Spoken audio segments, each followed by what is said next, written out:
So for those who weren't here this morning, I'm Claire O'Neill. I'm the CEO and co-founder of A Greener Future and an organiser of this event. And also very happy to be part of the Act 1.5 project. We've been working very closely with them as well. This session is going to be very focused on essentially decarbonisation of the music and events industry and really shining a light on the work of Act 1.5, which will be described, and a number of projects that happened this year from Bristol to Liverpool to the world, which is where it's going next. The panel is a really amazing panel here. We've got Carly, who's Professor for Climate and Energy Policy from the Tyndall Centre. Mark is a filmmaker and writer, a reporter and journalist as well, formerly. I think still, he's still keeping an eye on you. And also a driving act behind Act 1.5 as well, a driving force. And then Dale, well, what can you say about Dale? Probably the UK's most notorious environmentalist, raging, be it calmly, against the machine and the status quo.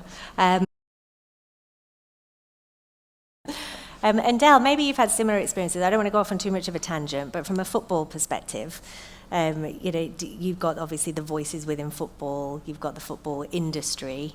How have you enjoyed or tackled trying to change the football industry and have the footballers come on board? I enjoy it in the same way as I enjoy tackling every industry. I've worked in energy, brought green energy to the world, actually sold it for the first time, built Britain's first electric car, brought the concept of electrification to the fore. And everywhere is the same. People's starting places, well, we don't do it that way here, right? That's like a green flag for me.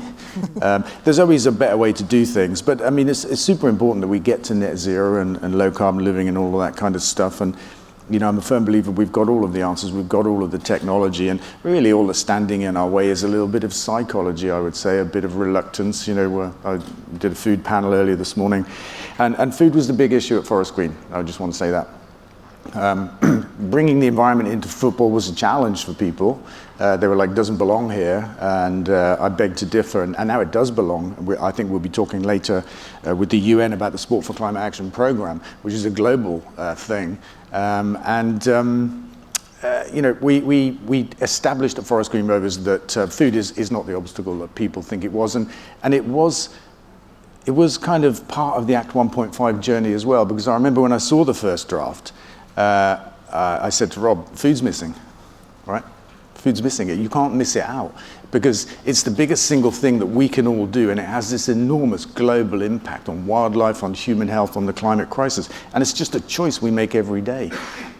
So food got put in, and food at the dams, I know we had some issues with, I don't know, are they called promoters? Yeah. There was a reluctance, and it was the same fear at Forest Green Rovers. People won't like to come to a place where they can't get, I don't know, whatever it is, chicken, steak, I don't know, whatever. But we forced the issue, and it was super successful, like it was at Forest Green Rovers. The food queues were across the arena. It's very hard to get something to eat, actually, because the food was so popular. And that's the way it is. People just want good food. And actually, we fuss too much, I think, about the illusion of choice. When actually we should take responsibility as organisers, as bands, as people like that. We should take some responsibility, like we did at Forest Green Rovers, and said, this is our menu, and we're going to set it according to the principles that we know are right. And so, Dale, you are from another sector and industry. I was just thinking when Mark was talking about sponsors and how at the moment it can often be a compromise that you take a sponsor and therefore you need to kind of think about what their business is and how that fits with your sustainability aspirations. Whereas in your case, obviously, and Ecotricity did sponsor the Bristol show as well. You're actually bringing a solution as well as an ethos. Are you working with other industries as well? Can you give something from that perspective? Other industries, did you say? Like, for instance, are you working alongside other transport sectors within the food industry? And how do you tackle the sponsorship relationship in that respect? I guess the place I bumped into sponsorship most is Forest Green Rovers in football, because it's quite common to have sponsors of football clubs. And And of course, we don't have sponsors that are in the kinds of business that we don't agree with, like arms are an obvious one, tobacco's one, but gambling is perhaps the kind of the most important one right now. Gambling is dominating football, and it's harming people. It's causing illness, family ruptures, and deaths. Actually, the gambling industry is kind of out of control. We won't take gambling adverts at our club, for example. So we just refuse to take bad advertising. If you look at international football, European football competitions, they're until recently were sponsored by Gazprom. I think it took a war in Ukraine for that to stop. Not the war on climate change, but that war. And McDonald's and Coca-Cola and people like that, selling hyper unhealthy food and sport washing their brands. So I think I've seen it from that side as somebody that's putting on an event, if you like, which is football, and simply refusing to take, let's just call it bad money. But we're involved in the live sector now because I think it's like, I've gone really loud. It's like, maybe I did that. It's like a really important platform. It's a way to engage with people and get them to think about how they live and get them ultimately to change how they live. We've seen it work in football. I used to go to festivals. I still go to festivals. But when I was younger and I first went to a festival, it changed my life. It changed my outlook. And we know that works as well. So I think the live sector is a brilliant platform. Sport is a brilliant platform. And we just need to get into it, show people different ways to live, and let them think about it and get on with it. Oh, there's two things I want to ask you, but I don't want to ask you them in a row. I'm going to try and remember. But the first one is grid fairies. So the purpose behind a model with grid fairies, because that's essentially part of the sponsorship, isn't it? And was part of the batteries solution. Yeah, grid fairies is, at Ecotricity for a long time now, we've been calling for the end of fossil fuels. I also call for the end of factory farming. But I kind of got back into festivals in the last few years, and because I was at Glastonbury in the early 80s, for example, and the 90s. Anyway, I got back into festivals, and I could just see an immense amount of diesel being burnt. And with my background in energy, wind and sun and that kind of stuff, and the grid, and looking at events that are on every year for 20 years, I'm saying to myself, why isn't there a grid here? Or at least, why are you burning diesel when batteries are in the world, right?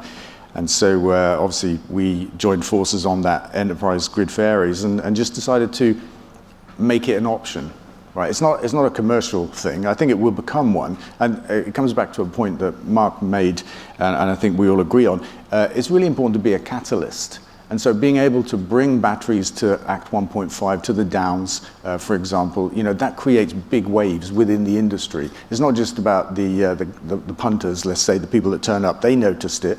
That was super important. No smell, no noise. But it's about the rest of the industry. And we've seen it happen in energy, everywhere. I mean, there are two ways to bring change in the world. You can do it yourself, and there's naturally a limit to how much you can do. And then the biggest way is to be a catalyst, show other people how things can be done.